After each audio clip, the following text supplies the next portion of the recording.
Oh, hey, how's it going? Mikey from Magic City Mayhem here.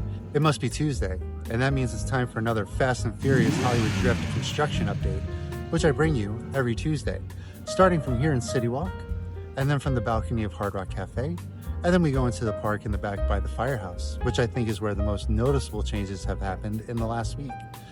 To be honest, I don't know a lot of the things of what I'm looking at here. I know there's cement, there's wood,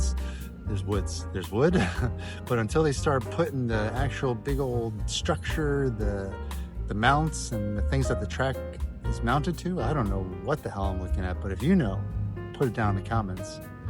All right, thanks for following. And until the changes start happening more frequently and more noticeable, this update will happen every Tuesday. So with that being said, enjoy the update, and I will see you next Tuesday for the next one. Love you, bye.